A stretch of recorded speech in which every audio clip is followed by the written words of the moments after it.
In the bustling city of Lagos, Nigeria, the Adetokunbo family lived in a comfortable, upper-middle-class neighborhood. Dele, the father, was a marketing executive at a multinational company. His wife, Tola, was a high-achieving lawyer at a prominent firm.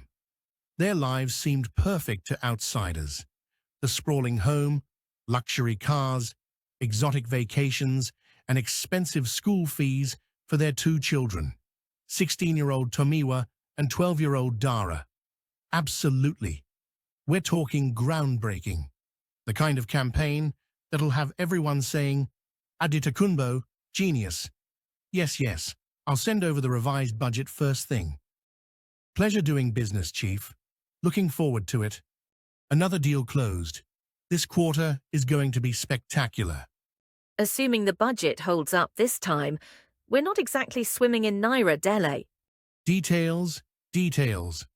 We need to project success, Tola. Perception is everything.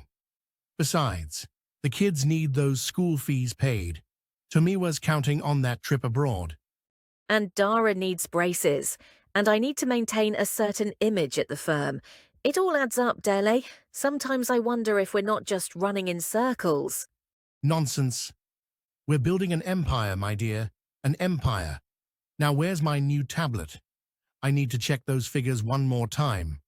But appearances were deceptive. The Adetokunbos lived on the edge of financial ruin, driven by their relentless desire to maintain their status in a society where class meant everything. Their salary barely covered their extravagant lifestyle.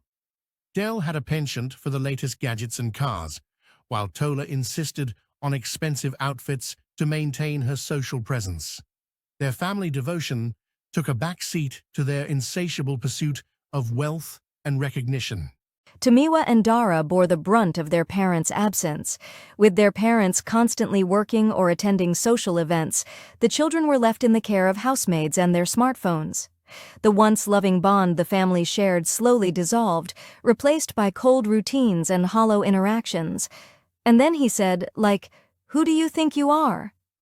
It was so embarrassing. LOL, he sounds lame. You should ditch him. I know, right? Yes, the Johnson account. I'll have the brief on your desk first thing. Quarterly projections look solid. We're on track for a record year. Tomiwa, craving attention and belonging, began hanging out with older boys who introduced him to drugs and petty theft. He found a twisted sense of validation in their approval. Dara, meanwhile, sought comfort online, falling prey to dubious friends who lured her into sharing personal information. Both children's grades plummeted, and their once vibrant faith in God dwindled. They began to experience troubling dreams. Tomiwa saw visions of himself trapped in a dark maze, chased by shadowy figures. Dara often dreamt of drowning in turbulent waters, screaming for help, but none to her rescue. These nightmares left them anxious and irritable, but their cries for attention fell on deaf ears. Mom, I need money for the school trip. Ask your father. It's always close the deal, project success. Dele, we're drowning. The credit card bills are piling up. And who's maxing them out on designer clothes and essential salon appointments? Don't pretend you're blameless, Tola. I need to look the part. I'm a partner at a top law firm, not some... Somewhat. Someone who understands the value of a naira. Someone who isn't obsessed with keeping up with the Okikis. This isn't about the Okikis. It's about our children's future. Tomiwa needs that university abroad. Dara deserves a proper education. The cracks in Dele and Tola's marriage deepened. Tola blamed Dele for their financial woes, accusing him of reckless spending. Del retorted that Tola's obsession with societal validation was the real problem. The house, once filled with laughter and love, echoed with arguments and blame. And they deserve parents who are actually present, not constantly chasing some illusion of perfection. Get out. Fine. Maybe some time apart will do us both good. One fateful evening, Dele stormed out after another explosive fight. Tola, seething, threw herself into her work even harder. Neither noticed that Dara had locked herself in her room, sobbing after being cyberbullied, or that Tomiwa had sneaked out to attend a dangerous street party. That night, Dele slept in his car, and Tola cried herself to sleep in their king-sized bed. Both had reached their breaking point, contemplating divorce. The following morning, Tola received a call from the police. Tomiwa had been arrested during a drug raid. She rushed to the station, her heart pounding with shame and anger. Deal joined her there, and for the first time in months they sat side by side, united in despair. What happened? What did they say? He's been arrested, Dele. Tomiwa, drugs. Drug raid? But he's a good boy. There must be some mistake. We need to get him out. Yes, Daly, we need to fix everything as always. After paying Tomiwa's bail, they returned home to find Dara in tears. She confessed that she had been harassed online and was terrified of the threats she had received. The parents were stunned. The weight of their neglect became undeniable. For the first time, they saw the brokenness they had brought upon their family. That night, Tola fell to her knees in prayer, something she hadn't done in years. Deal, hesitant at first, joined her.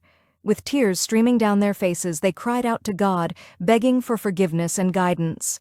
God forgive us. We've failed them. We've failed you. We were so blind, chasing after things that don't matter. Guide us. Show us how to fix this. Help us be the parents they deserve. The couples forgave themselves. In the days that followed, small changes began to take root. Deal and Tola committed to spending time together as a family. They cancelled unnecessary expenses, downgraded their lifestyle, and began attending church regularly. Tomiwa joined a youth mentorship program at church, where he found positive role models and a sense of purpose. He discovered a passion for music and began playing the keyboard for the church choir. Dara volunteered in Sunday school, finding joy in helping younger children learn about God. The family's finances stabilized as they embraced simplicity. They sold their luxury cars and moved to a more modest home, finding freedom in living within their means. The pressures of pretense lifted, replaced by genuine connection and gratitude. Months turned into years, and the Adetokumbos became a testimony of redemption. Their home, once a battleground, became a haven of peace. Dele and Tola's marriage grew stronger, rooted in mutual respect and shared faith. Tomiwa and Dara flourished academically and spiritually, their lives transformed by the love and guidance of their parents. At a family gathering, Dele reflected aloud, "We nearly lost everything chasing shadows, but God's light brought us back." Tears filled Tola's eyes as she nodded, holding her children close. Their journey was far from perfect, but the Adetokumbos had learned that true wealth wasn't in material possessions or societal approval. It was in the love of God and the bonds of family. Through their trials, they had discovered a profound truth. When God becomes the foundation, even the most fractured family can be rebuilt.